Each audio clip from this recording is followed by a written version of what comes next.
And the company, HashiCorp, I confess I haven't heard of it, provides tools and products to enable developers, operators, and security professionals to run cloud computing infrastructure. And it's great to have you on the panel with Ken, who you heard from earlier, CEO, founder, leading light in this community. And we're going to get going, I think, with just turn to the other page of my notes. We're going to get going with a bit of a one-liner here, which is to each of you. You're in the elevator, okay? You're in the elevator with someone who says to you, "Look, I've got 10 seconds. What is it about Kubernetes? Why do you love it?" I think maybe we've heard from you already, so I think we're going to go first of all to Kerim and ask you, why do you love it? 10 seconds, right? Yeah. All right. Go. Job security. What more do you need? It's a complex system that can meet a different number of use cases, and all those use cases need specialization, which provides job security. I love it. Okay, I'll buy it. Go on, Alessandro, you got the mic. I love YAML. That's very Kidding, of course. Community. There is a large community around it. Okay. I'm not sure that's enough for me, but go on. Yeah. It's a 10 seconds, right? Yeah. I didn't mean enough in time, I meant persuasive. Yeah, it's free. Okay. So you don't have to pay anything. Yeah, lots of things are there, I would say, yeah. Yeah, I would also add on to that, like vibrant community and open source, a lot of learning, and also Kubernetes is ubiquitous and a lot of adoption in all the industries. So I think learning will also have Kubernetes with job security or adding to that, yeah. But Ken, I'm now, hand it over to Ken. Ken, I'm a business person now, and I need you to persuade me in 10 seconds why it's good for me. Large pool of labor available in market. Okay, so that'll make life a little bit easier for me. Now let's dig in a little bit more to that. We've broken the ice, as they might say at the party. Alessandro, let's start with you. We heard the presentation, great presentation. I'm almost tempted to put that slide up with your your 4 rows and 4 columns and 3 rows, wasn't it? But nevertheless, what is it for you, Alessandro, that really swings it for why customers should use Kubernetes, or if you like, more broadly containerization and then into Kubernetes after that? Yeah, so there was a paradigm shift at some point, let's say, in like around 5-6 years ago, right? Which we moved from VMs into containers. Containers became a thing, especially from the developer standpoint with Docker, right? Of course, it was not the first container technology coming out there. I mean, XT, for example, and XD were already out there. But Docker made life for developers so simple that things changed radically, coming exactly from a big demand from the developers, right?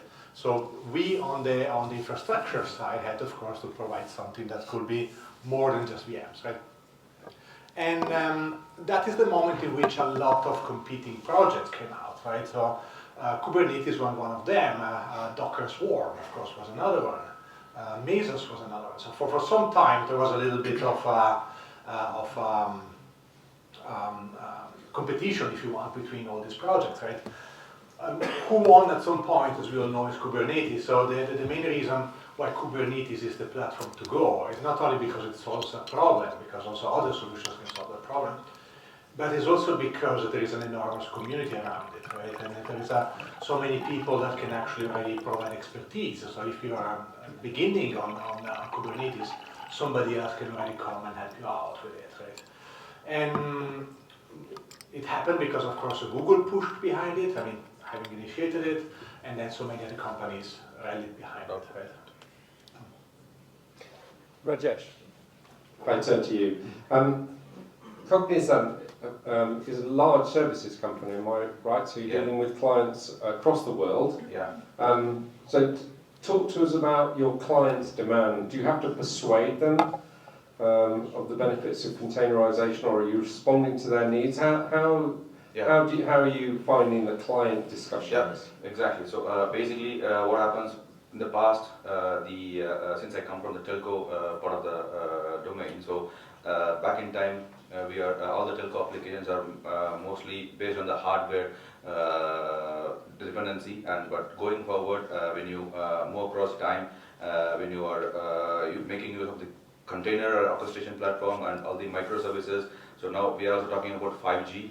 And 5G adoption is mostly the container orchestration and microservices, so also network slicing. So many things are being adopted. Although customers also like wanting to get the Kubernetes adoption into their application services, since there are a lot of downtime or maybe having issues with virtual machine based running the services, but when you go for a container orchestration platform which is highly available, or most of the benefits which Amjad has already covered in the morning session, so highly available, scalable, portable, so these are the main driving factors for the customers or the clients to migrate from virtual machine towards a container based running their workloads. So I think the push is also coming from the client side to migrate towards a cloud native or container orchestration platform using Kubernetes. So the push is coming from clients often now. Exactly. And do they specify Kubernetes, or might they say, look, we want to go down a containerization route for all the benefits that we heard?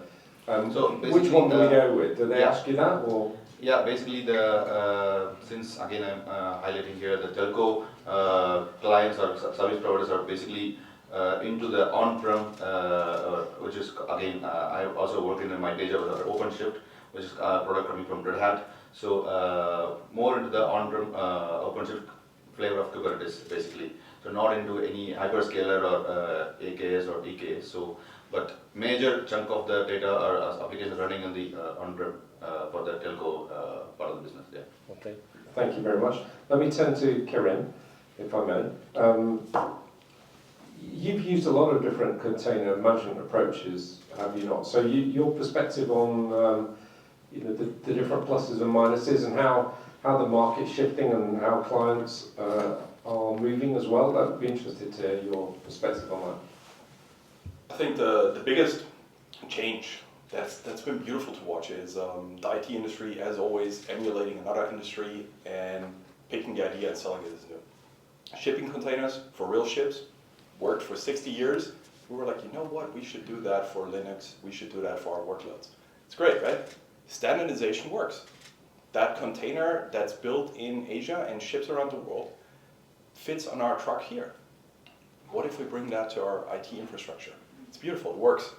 Of course, not every workload orchestrator, not every company has the benefit of containerizing.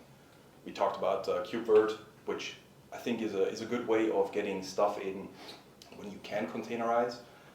But we work with customers, HashiCorp, my company I work for, we work with customers that have exclusively Windows workloads, that have jar files that give you nightmares when you look at them. Some companies don't have that option. And for them, having a strong approach is important, which is why I'm glad that we have many different ways of running this. Ultimately, I think what we can all agree on is you want a strong solution that works. It's probably not the shell script you built last weekend. There's some people that are proud of that. I don't begrudge that, but go with something that the market understands.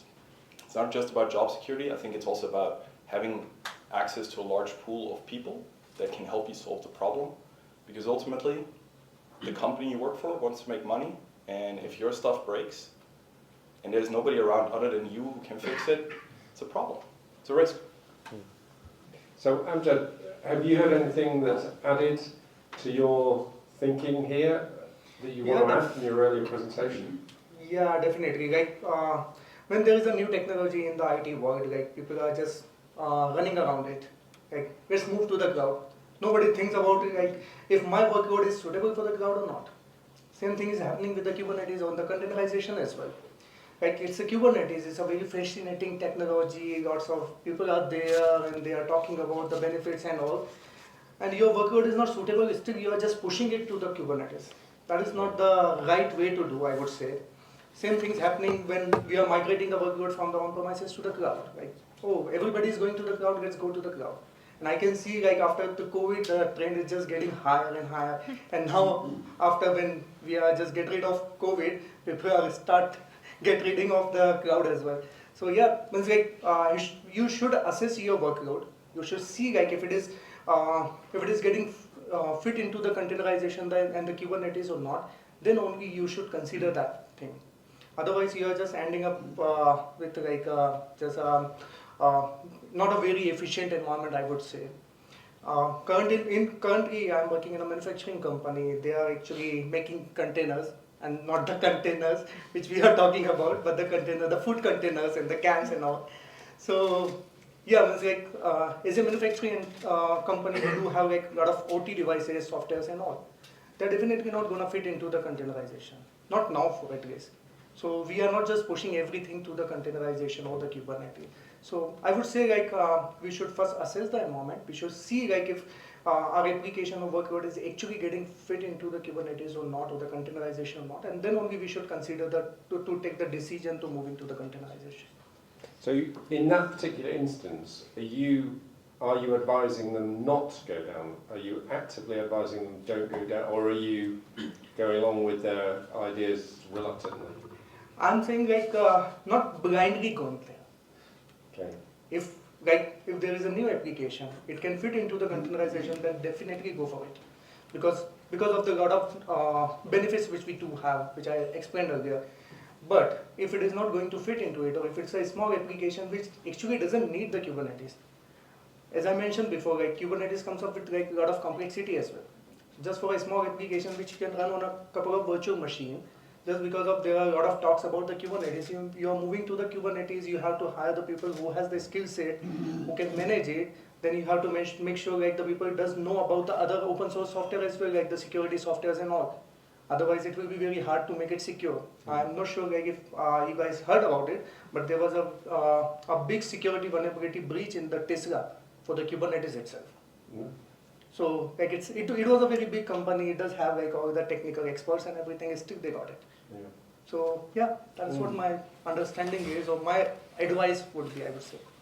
So Ken, as we've got Anna, the expert, on the stage, I'm going to ask Anna first about the Sardina client experience with containers. Do you find that they are pushing us down the container route and the Kubernetes route, or do we promote it more to them?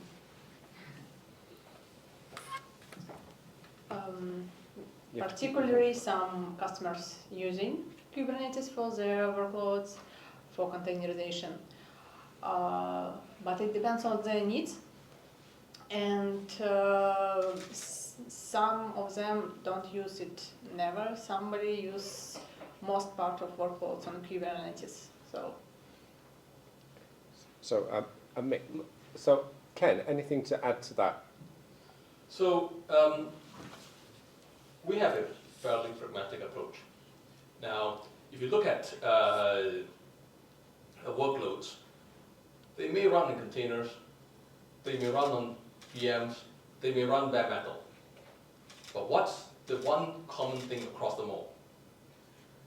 They all run on some piece of hardware. And that piece of hardware eventually needs to be managed. Hardware doesn't manage itself, and Kubernetes needs hardware still. And so Sardina comes in to help manage, orchestrate the hardware. Using Kubernetes or not as seems appropriate. Indeed. Yeah. A couple of questions. Thank you for questions from the guys out here. Couple of questions. They're really a bit aimed at you, Amjad, but I think anyone can have a go at answering them. So one is about more to do with when you're at an advanced stage in the deployment of Kubernetes. I guess this might be like Kubernetes super users. Are there any particular tricks, strategies to develop to become a super user once you become a very adept user of Kubernetes? Are there things that can make you, get the last bit out of them? You can speak to you too if you want. Yeah. Okay, can you just repeat the last sentence? Yeah, so if you become a really competent user Yeah. of Kubernetes, how do you become even better? How do you is there a way of really getting the best out of Kubernetes? Yeah, definitely. Like it's a new technology. It keeps evaluating. So we keeps getting like new features. There was a KubeCon events this month itself, I believe, in the Chicago. So they also announced the new features. So basically, you should be updated with all the technologies, all the open source community, other softwares as well. Like a few of them I have mentioned, like about the Argo CD. So that is something like I personally never think about it. Like we need this kind of a technology, because I might not in the state of mind where I was thinking about it. I was just I got the file, I got the YAML file, declarative file, I just deployed it. But nobody think about at least not me. And the other way around, like if someone just going into the Kubernetes cluster and delete that particular service, what would happen then? So then they come up with this technology. So that is the benefit of the open source community. Like people are thinking in a different mindset, and they keep coming with the new tools, new technologies. So you should be keep updated with all those stuff. That is the one of the most important way, or most important way to keep you updated or improving in the skill set of the Kubernetes. So and another thing is Kubernetes is highly integrated with other applications and all those stuff as well. So you should be updated with how we can use those things. You can use the Kubernetes operators. You can do different customizations. So if you do have a good understanding and the logic and the knowledge of the Kubernetes deep down, then you can also prepare your own software applications which can be more integrated and maybe resolve your own scenarios which might nobody else think about it. Anybody else have thoughts on that? Right. Yeah, so basically there are a lot of special interest groups, or even the projects are getting incubated or graduated every now and then in the CNCF community. So I think if you take a look at the CNCF landscape, you lost, there are so many number of open source projects are getting maybe developed by the contributors or the community actually. So I think there are a lot to learn and a lot to explore in the CNCF landscape, I would say. Yeah, just want to add. So if people wanted to know where to, just because honestly, trying to follow all the developments in anything is hard. But in an open source community where people are contributing from all over the place, I wouldn't know where to start. Give people one or two tips as to where they could start to be on that. Specific examples. Have you got any? And then we'll go to Kerim. Yeah, Kerim. Yeah, maybe I would suggest to start with documentation, like how the Kubernetes.io website is basically getting up to date, and we kind of contribute to that documentation. Or maybe there are a lot of SIG localization groups. Maybe you can contribute to that. A lot of languages, are like for example German or in Dutch or in India in Hindi. So you can also contribute over there. And a lot of contributing experiences there, so you can contribute for the events or meetups or KCD, Kubernetes Community Days. So there are a lot of ways you can start your contribution. So it's upon person and their interest actually. Yeah. Okay. Yeah, definitely lean into the community, meetups, conferences. If you don't have the time to go to places like Chicago because it's too cold, I get that. Look up KubeCon. For me, it was cold. Look up the wrap-ups from people that have been and that summarize the event for you. They'll tell you what they're passionate about. Maybe that's what you're passionate about. But what the original question was how do you get to be a super user? Exactly. I'll give you three things that I like to think of for super users. Secrets management is the first one. Hard coding secrets and credentials is a bad thing. Not doing that is really hard. Once you figure that out, job security for you, because there's very few people that do it right. And business continuity for your company. Great stuff. If your company is in a space where you can't deal with outages, I know we all have companies that like to think they have that problem, but some companies actually have that problem, especially if you have shops. So I think we had the good example of, I think that was you talking about Black Friday and sales. Think about multi-cloud. How do you deal with an outage in, Google having their Paris data center flooding? How do you deal with that when a city fights with water? How do you make sure your stuff keeps running? Kubernetes is very durable in a single zone, but it takes some engineering to make sure it actually fails over nicely to a different cloud provider. And then lastly, the human element. It's great when you have a single team that can operate your stuff. What happens if they find a new job? How do you train people up? How do you make sure the onboarding experience for your platform that you're building is inviting enough that if I join your company now, it doesn't take me 6 to 9 months to actually be up and running? Great tips, thank you. All of them so far. Alessandro? Yeah. So, well, we had basically two questions, right? Yeah, Kubernetes can be, starting with the last one, right? Kubernetes can be a bit challenging to start, right? To start with, so that you can just run a kind cluster on your desktop laptop, right? It could be in WSL if you use Windows, directly on a Mac, or well, Docker desktop already comes with it, already. So it's the easiest way just to get something started and just don't be afraid, write some YAML and get it out, right?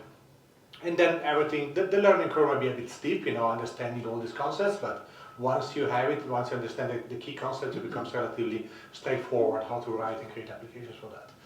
Now, the other part about how becoming like a super user, right?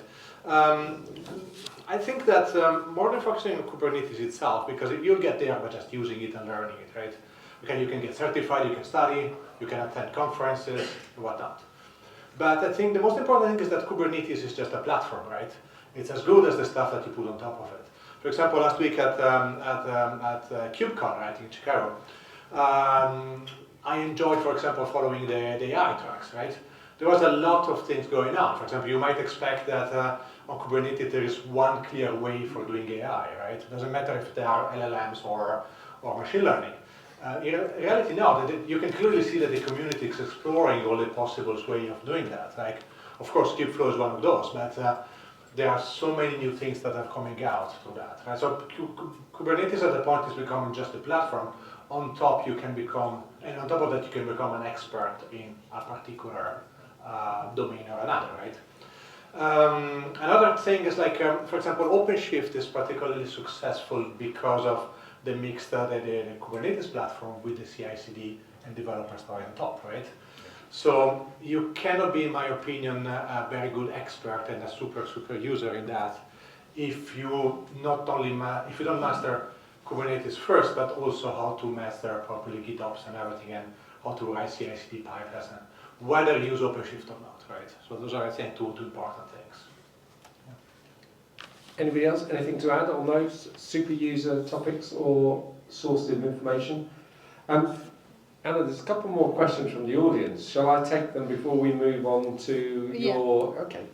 I think these are... Well, I think all the questions are good, but there's one I particularly like here, which is how do you think Kubernetes contributes to this ongoing idea of DevOps burnout that was mentioned in a report earlier this year? So what do you think this is contributing to DevOps burnout, or is it just part and parcel? It's the main cause. You think it's the main... Okay, so it is contributing, I think that's fair to say. Okay. So you think it's the main cause? I'm just kidding. Yeah, no, it's all right. Burnout is not a technological issue, it's a societal issue. If your company sets up a work regimen that does not account for mental health and stability, it doesn't matter what you run it on. If you run it on your machine or in 16 data centers spread around the world, stress is going to be stress, and stress is going to suck. So talk to your peers about it, remove the stress, and then figure out the technological problems. I don't think I do have anything to add. Don't? Yeah, fine. I would say like it depends on individual. So if you feel like a DevOps burnout, then maybe you can go for a sabbatical or just focus on something and else, and maybe contribute to some open source events and take some break, and then you can come back and start. Well, I think use the right tool sensibly. There are some things that don't even need containers, let alone Kubernetes. So, yeah, think sensibly. You know, the old example, it makes absolutely no sense to put Emacs, very sorry VI people in the room, it makes absolutely no sense to put Emacs in a container. That's just reality. So think before jumping into Kubernetes bandwagon. Great, thank you very much. I've got a couple of longer questions. It's going to take me a little while to read, so I'm going to do that while you. Did you want to come back? Just on a this quick, point? I wanted to add a little bit to my initial comment. Yeah, sure. So I think, my a little bit too laconic, I think. Right? Yeah, the main point I believe with the DevOps burnout is the fact that it's a very, very vast landscape, you know. So when you get involved into this, there is always one new technology, always something new that you need to learn. Or better said, that you feel the need that it's important to learn. Otherwise, you might be afraid that you might lose your job and whatnot. I think the important thing is like, okay, you don't need to go like back in the days where people were doing like mainframe computing and were just doing one job, the same thing over and over the same. But I think specialization is something, it's an art that somehow we lost a little bit in our DevOps culture, in which you try to be an expert at everything, right? Especially on technologies that keep on changing every single month, right? You might want to try to be focused on something. I think this should be the main thing, in trying to keep sanity, if you want. Right? Okay. Well, let me just add something to that, picking up on particularly what you've all just said there. So I spent a year as president of the UK's Chartered Institute for IT, but has members all around the world. It should have many more members, but it's got about 80,000 members, and the focus is really on the individual professionalism. And one aspect of professionalism is the ability to say no, or to be a whistleblower, or to call things out. And I think when you're under increasing pressure from your employer or your environment, I think being able to call things out and to say no, you know, that the support we're getting for our own mental health is not good enough. I think that's an aspect of professionalism that we as a community need to develop, because I think our instincts is just take more and more and more on, and that was a big fight in the Chartered Institute and the BCS, and I think will continue to be a big fight. So all power to your elbow and efforts to call that out and say, no, we're suffering burnout here. If we don't fix this, we're going to have a business problem. Little plug also for the BCS, the Chartered Institute for IT. That does great work. So Anna, I'm going to turn to you now, because I think we're going to move on to some other things, some use cases, and maybe even some challenges and solutions, aren't we? So over to you. Yeah, let's start showcase from benefits for container management and Kubernetes. I think the most interesting part is use cases and your experience. I think you can share a lot of it, but let's check, let you choose the most interesting. Okay, want to start? Okay. What? Oh, that's true. All right, let's go in order, I guess. Right? Yeah. Let's do the same. Well,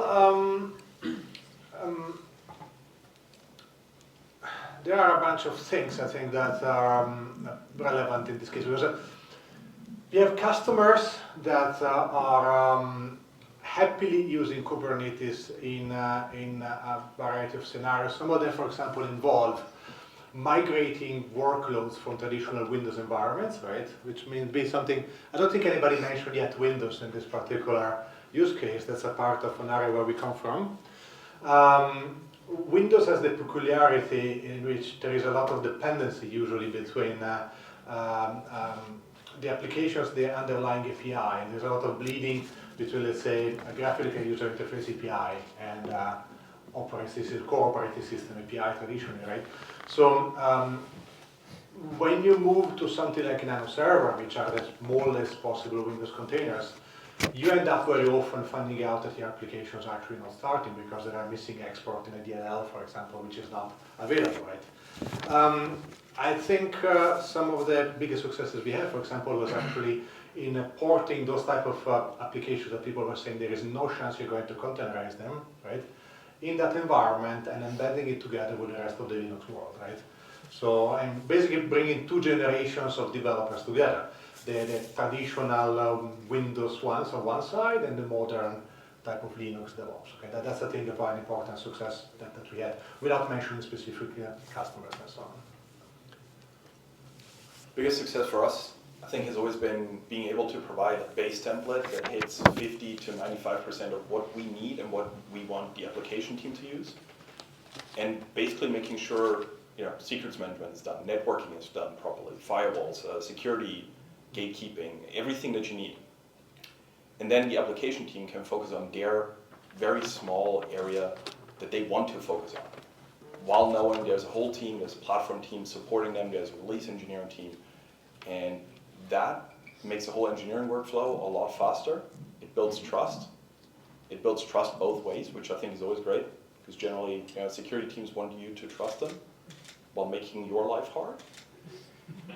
It's hard, and in this case, we're building trust both ways. We're building a relationship, and anytime in engineering you build relationships, you create, inclusivity. You create equity.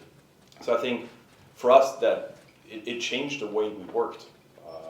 As much as that sounds like marketing, it works.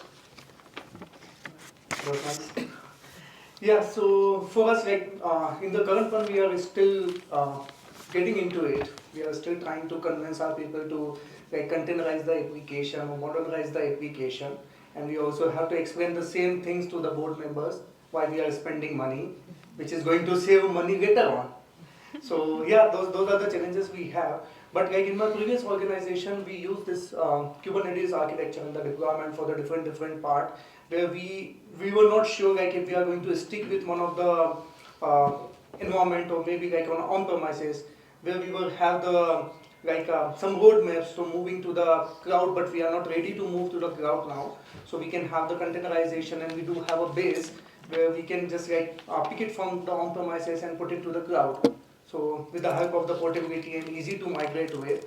Apart from that, we also use it to make our process automated from end to end, because the Kubernetes works very well with the CI/CD and the GitOps. So it makes sure our application is highly available and scalable without much intervention from any engineers or dependency on any engineer or team who is going to manage it. So those were the reasons we were using it. Previously, I was working for a company. It was a multi-tenancy company. It was a monitoring portal basically, and each client will have its own a collector. That is basically a software as a service-based model. So it was collecting the data. So for each client, we can either have a bunch of server to get the data from there and showcase on the dashboard and all those stuff, or we can have the containerization, which we can run maybe just 5 to 6 servers for 3 or 4 users to make it efficiently use that particular scenario. So yeah, it was kind of a I would say biggest benefit I have ever been in the we have ever been in a Kubernetes for the multi-tenancy environment.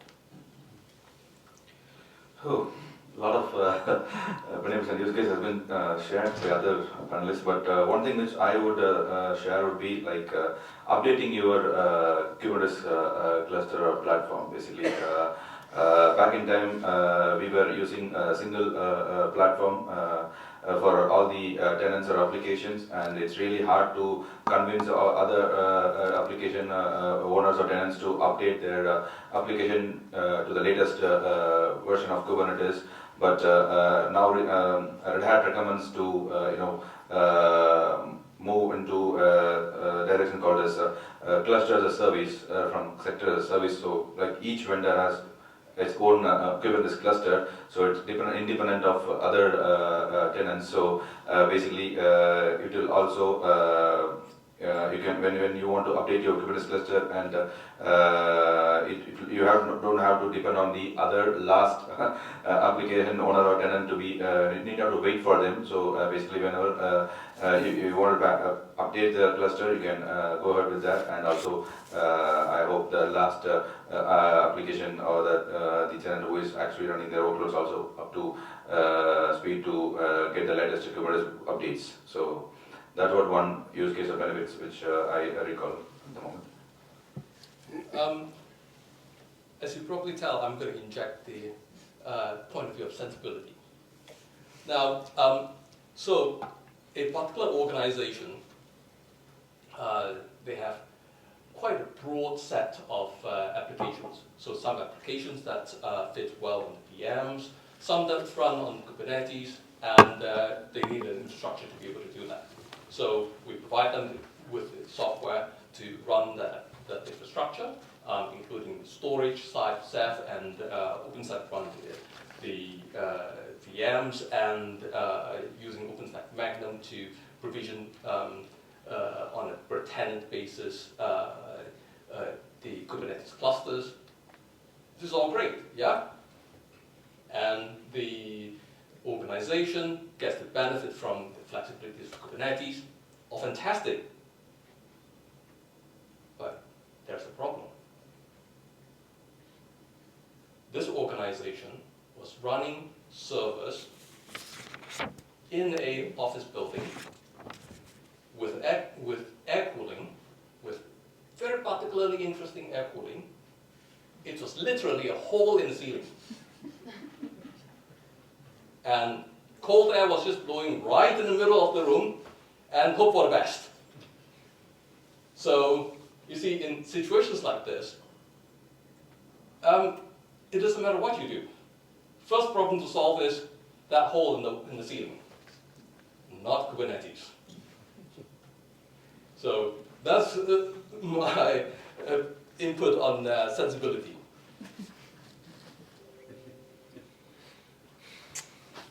Yeah, thank you a lot. It was very interesting. Can you also share I think, the most headache challenge, or with Kubernetes or containerization, or the most long-term solution you need to it? I mean, in short words. Sure. Well, it's difficult to pick up one specific solution, one specific issue, right, in Kubernetes. But I'll pick up one, which is multi-tenancy. And I'll try to condense it very shortly. If Kubernetes matures, has to run directly on the metal without anything else, right? At the moment, that presents two main problems. One is container isolation. There are solutions. Kata containers, for example, is one of those, right? Firecracker is another similar idea. And there are more and more coming on the market. But it's something like a bit of an afterthought, if you want, that came afterwards in the community. It was not by design for the beginning. For the beginning, you just had container isolation, right, which is relatively limited. And the second part is the fact that multi-tenancy requires also a proper API that allows you to isolate properly tenants, which right now you can do with a lot of effort with RBAC, right? So you can configure manually. But the risk to create a huge security hole into the design of your organization in terms of access, it's there. Also, the API layers have problems for that. So I think Kubernetes, in order to move to a point in which you can run it directly on the metal and not on top of something like OpenStack or a public cloud, will require some work in the community at large to get there. I think for us, especially early on, the biggest problem was Kubernetes was a moving target. It's much less so that right now, which is good. So defining what are the best practices that we can use and we should be using and we have to use is very hard when you're trying to hit something that's running away from you.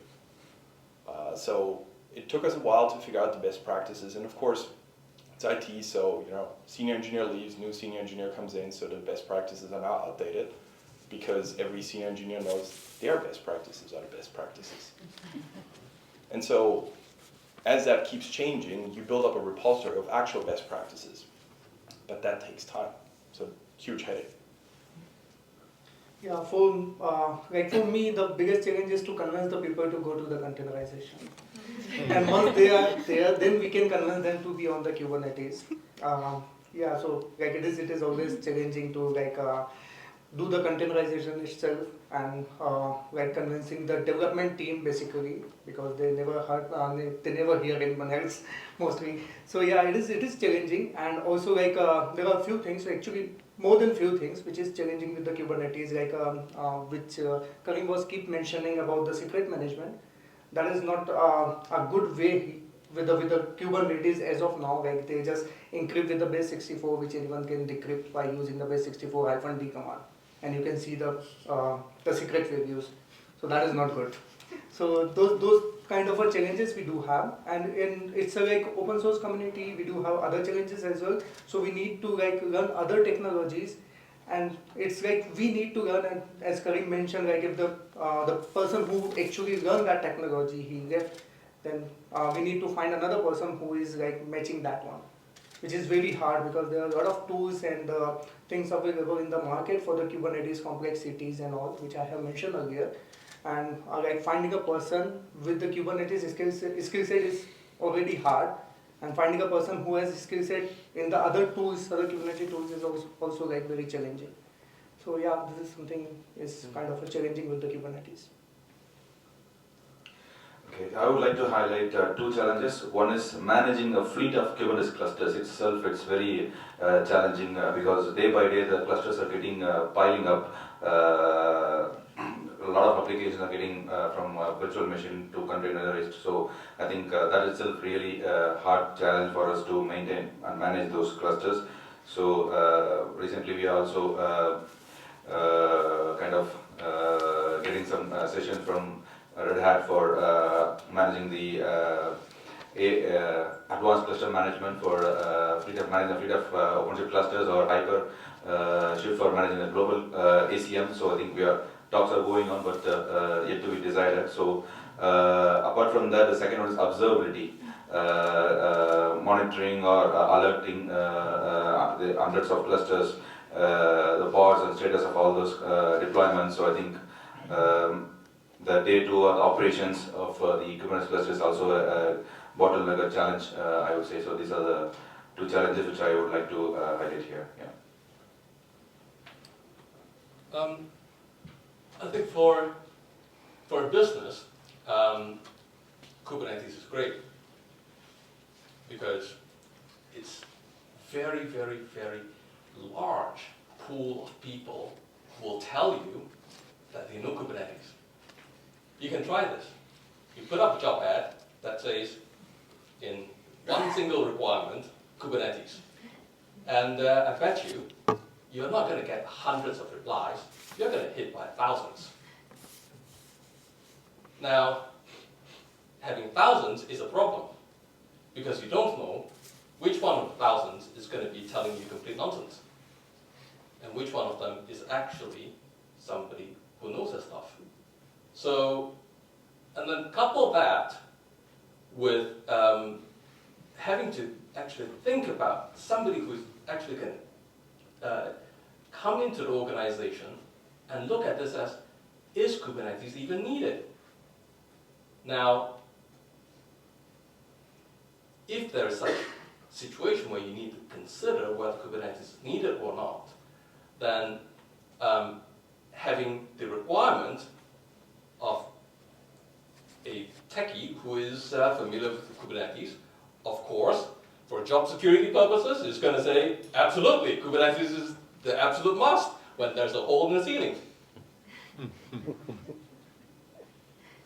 Question, please. By all means, we'd love a question live from the floor. Could you share a microphone? Thank you. Sorry, thank you. Hi, I'm Gerald. I'm from ThinkPort, a cloud consulting company here in Frankfurt. And thanks so much for the lively discussion. I see the honor that we have a representative from HashiCorp on stage. Hello, Kerim. Nice to see you. I mention you because as a cloud consulting company, we don't maybe want to miss out the opportunity to mention Nomad by HashiCorp. It strikes us in some aspects that this is somehow less complicated and straightforward, easier to approach, and whatever it takes, no YAML and all this kind of stuff. So I would like to maybe hear something about Nomad from your expertise.